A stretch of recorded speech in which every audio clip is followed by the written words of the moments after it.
Welcome to the Elle Bee Show. I'm your host, Elle Bee. So, most of the things that you're about to hear are my opinion. But guess what? We sprinkled in some facts because we're what? Educated bees over here in this hive. Don't forget to check out the website for our resources so you can do some additional research on your own. Now, prepare to be stung, but the solve is not included. All right, we're back with Dr. Casey. We are continuing the education on colorism. We're going to switch gears and we're moving into higher education because this is her realm. This is where she works. So this is what she does. She educates the people in higher education. Okay. So we're going to jump right in. First question for you, Dr. Casey Thompson. What role does faculty play in mitigating the issues of colorism on campuses? Oh, you started with it wasn't even a warm up. It was like a bang, bang. Bang. What are you going to do about it? So the question, rightfully so, but the question assumes that colorism is still an issue. It is. In higher ed. Mm-hmm. And it is. Mm-hmm. It absolutely is. Racism generally, colorism definitely. Mm-hmm. And we see a lot of the same things we saw in K through 12, though. Of course we do. So if we know that, one of the most recent studies showed that 7% of all public school teachers are Black, the numbers get lower in higher ed. So of all faculty, as of 2022, I believe, all faculty across the U.S., only 6% were Black. And see... Of all faculty. And I get that as a person that went to a PWI because my mama vetoed the HBCU that I wanted to go to because we didn't have any family that lived in that state, which was not my fault. But, I went to a PWI for undergrad. I went to a PWI for grad school. And I have been that person where I was the only Black person in the classroom. And then there was a question that was asked. And it's just like, well, how do Black people feel about this? And then everybody looks at me. Look at you. You're the representative of all. I can speak for me. All Black thought. I can't speak for all Black people. So it's so curious you said that. So that's an interesting point.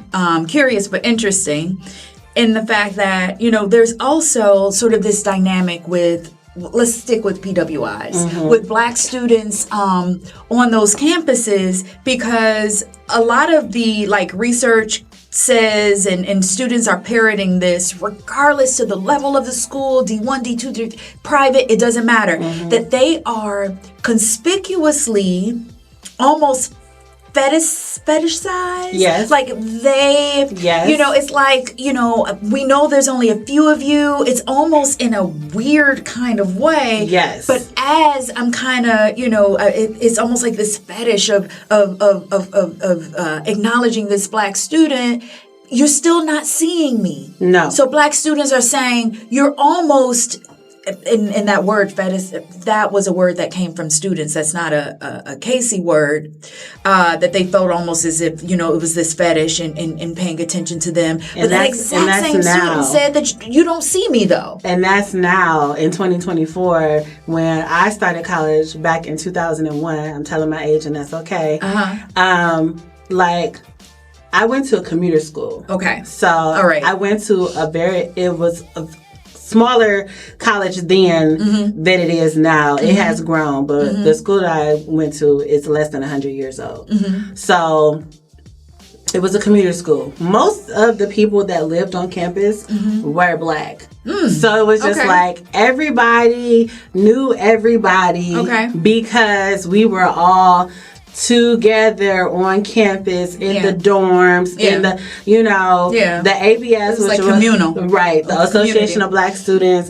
If you had a problem, you knew who to go to on campus. That was a staff member on campus that was just like, okay, what's the problem? Let me help you fix it. He was a Black man. If he couldn't fix your problem, there was another person that you could go to. She was a Hispanic woman. So it's just like, we had our go-to folks to say, this is my problem. How can you help me solve it? Be it financial aid, be it, I'm having a problem with this class, this professor. And the one thing that I did love, even though I went to a PWI, is that how all of the Black students, we all looked out for each other. I think that's there were awesome. Several organizations, Greek and otherwise, that would be like, okay, oh, you're a freshman, don't take this professor for this class because you're gonna struggle. Take this professor instead. It's gonna be hard still, but you'll have more help. I think that's awesome, actually, because that's not the experience. That is not the experience for most people, which it turned out to be great because we definitely had that sense of community amongst each other. Right. But because I think part of it is because the school was a lot smaller than some of the other schools that are around, it was like you're able to have that insular family away from your family because we all lived on campus. See, I think that that's beautiful. So now, fast forward to 2024, and these are facts. So I'm not.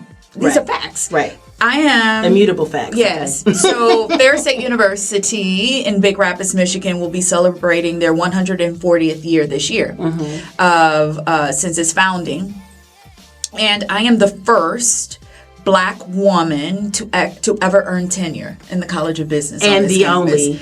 And I am the only tenured Black woman in the College of Business. In 140 years. In 140 years at this university. Problem. So, I mean, great for you. But a problem because you're the only. Yeah. So if you can imagine, and that's not what we're talking about today. Right. It's for another segment. But if you can imagine that journey. Right. It is a whole segment in and of itself. Right. That's a whole episode. But to your point, right, but to your point about being able to find that insular community, it's difficult. Yeah. It is difficult. Yeah. Especially if I'm the only professor in that college here that looks like me, that looks like some of my students. I try to do that octopus thing and touch and reach and help every single person that I can. But it's difficult. Right. What about the students across campus who might not know of me? Although that's not the case. But what if they didn't? Right? Because she is that deal. No, because I care. So I'm out there with them. I'm out with them. Right. In that respect, not out, but I'm out. Yeah. You know we what I know mean. what you Yeah, mean. I'm not trying to party and all that stuff. So, but I want to make myself accessible to them, and it's just difficult. Right. I'm first gen. So many of the students here are first gen still in 2024. And navigating that space is hard. Especially since it's just like still in 2024, we have so many people that are still first generations that are, going the higher education route. Like, I talked about in a previous episode, like my mother was the first generation in my family to go to college on my mom's side. My dad went to college too. My dad has like 4 degrees. He's a super smart person as well. Shout out today. Shout out to the smart people, okay? But it's so many things, and I feel like, that goes back to what we talked about in a previous episode of when you have like these teachers that don't look like you. Absolutely. They don't understand what you go through. Absolutely. They don't understand your plight. So they're not necessarily encouraging their students to necessarily go to seek a higher education. They're like, get a factory job. This is Michigan. So, factory jobs are prevalent here because it's Michigan, and that's just, this is the home of the auto industry, and there are factories all over the state. So it's just like, get a factory job, go work at a plant. Don't get an education. Don't further, don't try to further your, expand your mind and do something else. You don't need to do that. You could just get a factory job.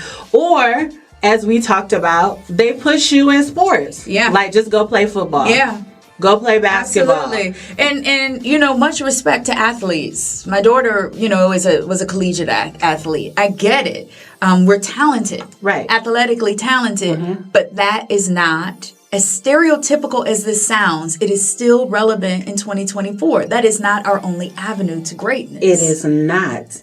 It is not. But because there's that colorism piece and that implicit bias that we talked about in the last episode. Right. That is the perception that is all that we're good for. Right. Or a level of success in those areas are still acceptable. Right. I don't feel uncomfortable because you excel at this because I can't do it. That's You're supposed to be good at that. Right. Because you're black. That's an acceptable level. You're of supposed to be an athlete. Yeah. You know, and not. I'm wanting to go off right now, but I'm wanting to say a lot more. But you're gonna hold it inside? I'm not holding it. I'm just, showing discretion. Okay, we're gonna show discretion. Yeah, I should. So jumping into these statistics that we have here. So, considering this is full-time faculty, and these numbers are from the fall of 2022, so I just want to be clear where we're getting our numbers from. 72% of faculty were white. Specifically 35% white female, 37% white male. 13% of faculty were Asian, specifically 6% Asian female, 7% Asian male. 7% of faculty were black. 7%. 7%. Specifically 4% black female, 3% black male. 6% of faculty were Hispanic, specifically 3% of each male and female. 1% or more were two or more races. Less than half of 1% was Native American or Alaskan. Less than 1.5% was Pacific Islander. Junior faculty, 8% black, 5% being assistant professors, being black women, 3%, and 5% black women, 3% black men. Full-time professors, 4% black, and then even split 2% each of black men and black women. So those are the stats. And do we have numbers specifically for HBCUs? Yeah, no. So this is a whole. Yeah, we're just overall. concentrating. Yeah, overall. On it, okay. In its totality. And I just wanted to clarify that the last point you raised, and it's full professors, 4%, and full professors. And just to give a little bit of distinguishment, so. As a professor, there's ranks and professorships, right? You can start off as lecturers or that kind of thing. But in order to be a tenured professor, you start off at the rank of assistant. And then you move to associate, and full professor is the highest ranking professorship that you can reach within higher ed. Okay. It usually takes 10 plus years. I mean, it's an arduous process. It is a very, very difficult process. Okay. And no, not throwing out any hate, but a lot of people talk about, I'm a professor. It's like, are you really? The 4% of black people who've reached full professorship in this country, that number is astoundingly low, but it is astoundingly difficult to reach that goal. I'm personally an associate professor. Okay. I'm actually up for full professorship this year. Yay. This is the first year I qualify. You got it. So I better see that manifestation. I better. You got it. But no, so I'm excited about that. So this is my first year that I can apply. But it is an incredibly difficult number to reach. Right.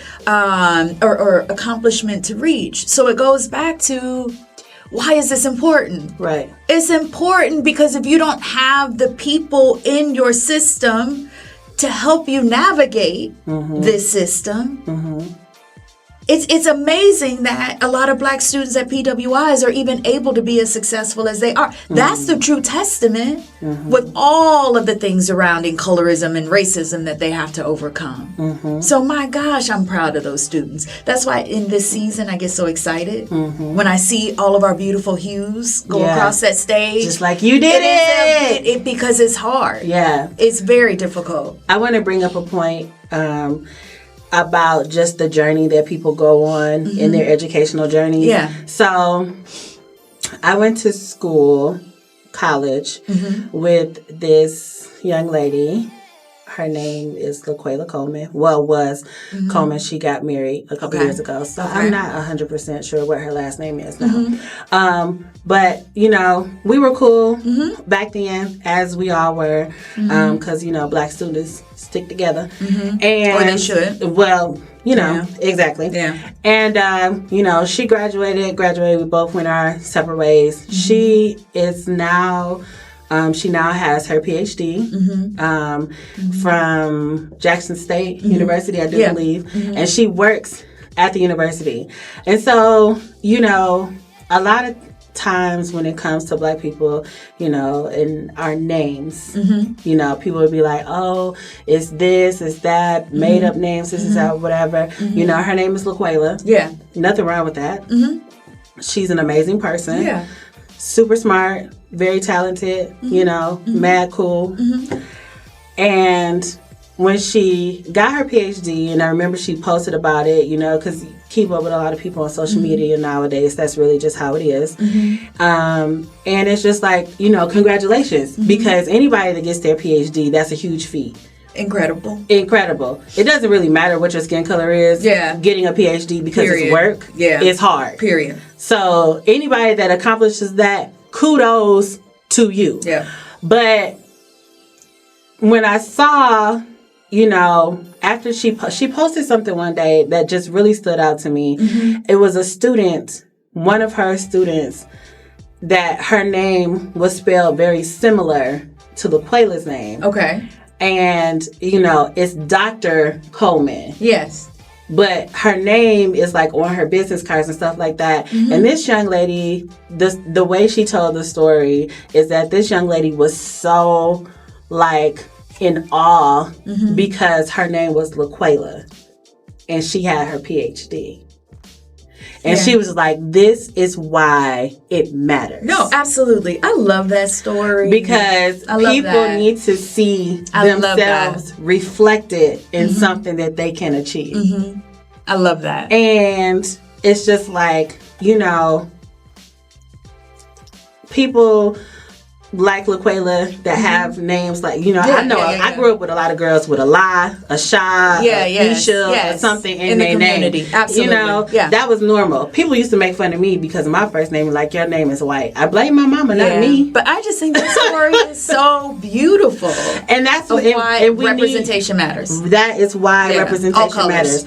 So when you have the breakdown of these numbers of professors, I mean, going to a PWI, I definitely get it because most of my professors were white. I can count on one hand how many Black professors I had when I was in college. And it's still the case. It's like 3. It's still the case. So my first few years, true story. Everything I'm saying is true. I hate it when I introduce something like that. True story.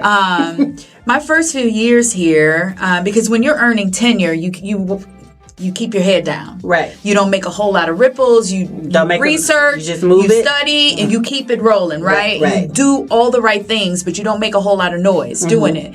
And so I didn't have my picture a lot of places. And if I had $100 for every time a student told me, I thought you were a white man. Ooh.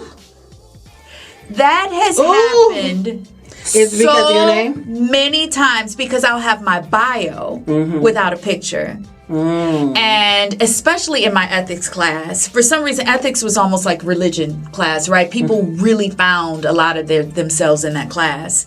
And by the end of the semester, I would have students all the time, white students all the time. I think the Black students just assumed, but they were happy. The white students were shocked and embarrassed, openly embarrassed by the fact that they said, reading your bio, I would have never assumed that you were a Black woman, that you were a woman, but that you were a Black woman. I always just thought you were a white man. Wow. And I have experienced that. I've experienced that so many times. Yeah. So many times. Which we are going to get into when we talk about corporate, okay? Because, baby, that conversation is coming. Yeah. So, I mean, and we're talking about colorism and we're talking about higher education. I'm concentrating so much on the students, but from a faculty perspective, we experience it. And it's just something that warrants more discussion. And that's unfortunate that it's just like assumed that you are a white man. It's like part of because of your name and then part because of your credentials. Yeah. Just like, no, that was me. And I did that. That's only something that a Black woman, any of us, that's only something that we will truly be able to understand how that affects you and how that makes you feel. For sure. It's like I can tell that story to another Black woman and they get it instantly. Instant. Like, it is painful to hear the first few times. Now I'm like, you thought I was a white man, didn't you? So more to come on that one. Yeah, because that's crazy. So crazy. That's just crazy that is your story. But you know, we have colorism in corporate America, which is definitely coming up next. So we're gonna dive deeper into that amongst other things. But for our food for thought for today, talking about colorism in higher education, just because you are brighter doesn't mean that you are brighter. So, you know... Wait, say that again? Just because you are brighter... Okay. ...doesn't mean that you are brighter. Doesn't mean that. It doesn't like mean that. that. You know... A lot. It goes just back to what we've been saying all seasons. Your color should not dictate what you're able to do. Yep. Your color does not dictate your skills, your ability, your, educational levels, your intelligence. Yeah. It doesn't dictate any of that. Right. The only limits that you have are the ones that you put on yourself. Come on now. So come back next week because we got more to talk about. Thanks for tuning in to the Elle Bee Show. Make sure you share, subscribe, and sound off. I hope you got stung. Who knew it could feel so good?